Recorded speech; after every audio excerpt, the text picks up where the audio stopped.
Hello friends, I'm Preeti Thadke and today's video is essentially about what are the smart financial lessons we have to learn or we have learned in COVID. The first and the foremost lesson what we learned in COVID-19 is that every person need to save essentially for the emergency fund. आपकी job कितनी बार ऐसा होगा कि आपकी salary ठीक से नहीं आएगी या कोई इमरजेंसी आएगी, तो आपके पास कम से कम 7 मंथ्स की एक इमरजेंसी फंड मंथली 7 मंथ्स की सैलरी के रूप में अगर बची हुई होगी तो आपको कोई भी तकलीफ नहीं होगी। बोरोइंग, हमें हर स्थिति में बोरोइंग को अवॉइड करना है, क्योंकि जब हम किसी से पैसा लेते हैं या लोन लेते हैं तो हमेशा दिमाग में एक टेंशन बना रहता है। तीसरा है मेक श्योर कि आपके पास सबसे पहले इंश्योरेंस हो और उसके बाद कोई भी आप दूसरी इन्वेस्टमेंट करें। गारंटीड इनकम, महीने की 1 तारीख को बैंक का शटर ओपन हो तो मेरे अकाउंट में एक इनकम जो गारंटीड है वो हर टाइम फ्लो होनी चाहिए, क्योंकि इसी से मुझे कंपाउंडिंग का बेनिफिट मिलता है। आप अपनी जिंदगी कम एक्सपेंसेस से मैनेज कर सकते हैं। इससे क्या होगा, आप ज्यादा से ज्यादा पैसे बचा सकते हैं। और अगर आप चाहते हैं कि आप इक्विटी में इन्वेस्ट करें, हाई रिस्क हाई रिटर्न, तो उस पे आप समय समय पर चेक करते रहिए।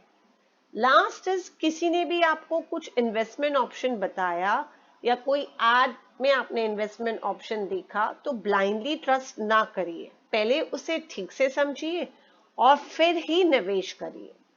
रिसर्च ने बताया है कि आज यंगर जनरेशन, हाँ, 18 से 24 साल वाले लोग ही बल्क इंश्योरेंस बाय कर रहे हैं, means they have more awareness. Insurance industry का पेनिट्रेशन सबसे ज्यादा हुआ है 2020 में। फाइनेंशियल प्लानिंग का मतलब क्या होता है? आप अपनी एक इनकम कमाते हैं माइंड, बॉडी और टाइम यूज कर कर। इस इनकम से आप थोड़ा पैसा खर्चा करते हैं और थोड़ा सेव करते हैं। जो आप सेविंग करते हैं वो एसेंशियली ऐसे प्रोडक्ट में सेव करें जिससे आपके लाइफ गोल्स अचीव हो। अब फाइनेंशियल प्लान को हम एक सिंपल तरीके में देखते हैं कि कैसे चलता है। What is your current net worth? जब आप भाजी लेने के लिए मार्केट में जाते हैं तो सबसे पहले क्या करते हैं? पहले अपने घर में जो जो भाजीज है वो चेक करते हैं, उसके बाद एक छोटा सा प्लान बनाते हैं और फिर जाकर उतने पैसे लेते हैं और खर्च करते हैं। वैसे ही फाइनेंशियल प्लान में आज मेरे एसेट माइनस लाइबिलिटीज, मतलब मेरी करंट नेटवर्थ क्या है, मेरे लाइफ के गोल्स, जैसे मेरे लाइफ के 3 इंपॉर्टेंट गोल्स हैं। Short term goals, child education and career fund और रिटायरमेंट फंड। अब गोल्स मुझे पता चल गए, उसके बाद हर गोल के लिए मुझे कितना पैसा चाहिए, सबसे पहले मैं किस चीज को प्रायोरिटाइज करूं, how much risk can I take, मैं कितना रिस्क ले सकता हूं, इस पर डिपेंड होता है मैं इंस्ट्रूमेंट सेलेक्ट करूं। क्या मैं इक्विटी में इन्वेस्ट करूं, क्या मैं म्यूचुअल फंड्स में इन्वेस्ट करूं, depending upon my risk appetite. Where should I invest? एक मुझे पता चल गया कि ठीक है, इक्विटी में इन्वेस्ट करना है तो डायरेक्ट इक्विटी में इन्वेस्ट करूं, म्यूचुअल फंड में इन्वेस्टमेंट करना है तो डायरेक्ट म्यूचुअल फंड में करूं, कहां करूं? और फाइनली जब मेरा सब चीज डिसाइड हो गए तो हर टाइम बैठकर हर एवरी 6 मंथ मुझे रिव्यू और रिवाइज करना है। अब फाइनेंशियल प्लानिंग, कोई भी चीज अगर हम प्लान कर रहे हैं एंड स्पेशली हम जब अपना फाइनेंशियल प्लान करते हैं तो हमें उसके क्या बेनिफिट्स होंगे? सबसे पहला बेनिफिट, आपको सेंस ऑफ फ्रीडम मिलेगा। आपको अंदर से एक शांति मिलेगी कि भैया मेरी लाइफ तो प्लान है, मुझे अपने एक्सपेंसेस में अपने आप टैब रहेगा, मैं कभी भी फिजूल खर्ची नहीं करूंगा, मेरी फैमिली हमेशा एक प्रोटेक्टेड रहेगी और मैं एक बजट के रूप से ही अपनी सेविंग करता रहूंगा और मुझे टैक्स भी बेनिफिट मिलेगा। फाइनेंशियल गोल्स क्या होते हैं टोटली देखते हैं। एक इंसान के लिए हो सकता है टायर बाय करना, किसी के लिए घर बाय करना, दूसरे किसी के लिए हाउस बाय करना, या वो जो लिया हुआ घर है उसको रिनोवेट करना, किसी के लिए प्लानिंग वेकेशन, किसी के लिए हायर एजुकेशन, या इमरजेंसी फंड क्रिएट करना, रिटायरमेंट के लिए प्लान करना, चिल्ड्रन की एजुकेशन फंड्स के लिए प्लानिंग करनी, चिल्ड्रन की मैरिज के लिए फंड तैयार करना, या अपने स्पाउस हस्बैंड अपनी वाइफ के लिए और वाइफ अपने हस्बैंड के लिए रिटायरमेंट प्लान करे। इसे कहते हैं financial goals. Short term financial goal क्या होते हैं? इनकी रेंज होती है नॉर्मली 1 to 5 years। जैसे इमरजेंसी, घर में कोई इमरजेंसी आई उसके लिए एक थोड़ा सा पैसा निकाल के रखना, साल साल हम वेकेशन जाते हैं उसके लिए पैसा जमा करना, हर साल छोटी मोटी घर में मरम्मत होती है उसके लिए पैसा जमा करना, हायर एजुकेशन बच्चों को करना है आज से ही उसके लिए थोड़ा थोड़ा सा पैसा सेव करना, चाइल्ड एजुकेशन फंड। बच्चों को लेकर हमारे मन में बहुत सारे सपने होते हैं, अच्छे मार्क्स लाने की जिम्मेदारी उनकी है, पर अच्छे मार्क्स लाने के बाद कॉलेज में एडमिशन लेने की जिम्मेदारी हमारी है, उसके लिए हमें फंड्स लगते हैं। फंड्स लाने के लिए हमारे पास दो तरीके हैं। एक तो है हम मंथली उनके नाम से एक पिगी बैंक में अमाउंट सेव करें और इंटरेस्ट कमाएं, और दूसरा है जब बच्चा बोले मुझे इंजीनियरिंग में एडमिशन लेनी है तब लोन ले और उसका इंटरेस्ट पे करें।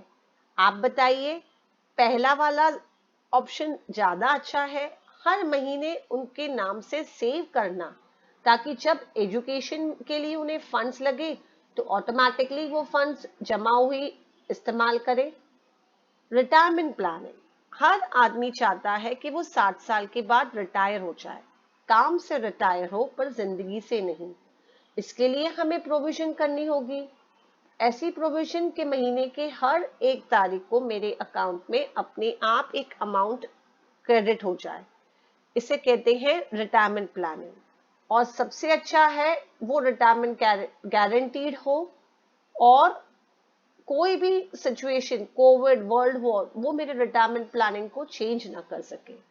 तो उसके लिए भी अगेन मुझे अपनी सैलरी में से एक प्रोपोर्शन रिटायरमेंट प्लानिंग के लिए सेव करना है। रिटायरमेंट प्लानिंग होने से मुझे 60वें साल में किसी से भी पैसे मांगने की जरूरत नहीं पड़ेगी। जैसे आज हम घर के मुख्य दाता हैं, करदाता हैं, वैसे ही तभी भी एक महीने में एक अमुक अमाउंट मेरे बैंक में आ जाए तो तब भी मैं फाइनेंशियली इंडिपेंडेंट रहूंगा। मुझे अपने बच्चे के बर्थडे पे या पोते के बर्थडे पे साइकिल देनी है तो मुझे बेटे से पैसे मांगने की जरूरत नहीं, क्योंकि मैं फाइनेंशियली इंडिपेंडेंट हूँ।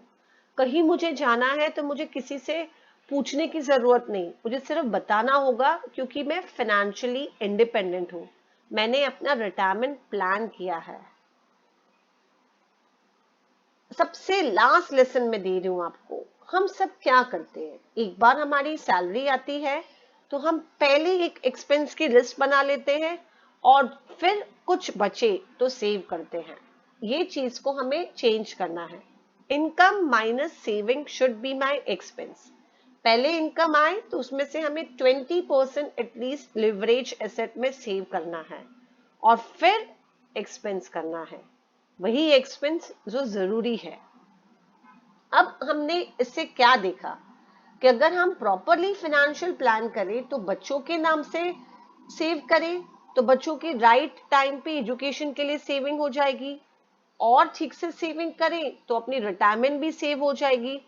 इससे हम किसी पर भी अपने रिटायरमेंट के टाइम निर्धारित होने की जरूरत नहीं।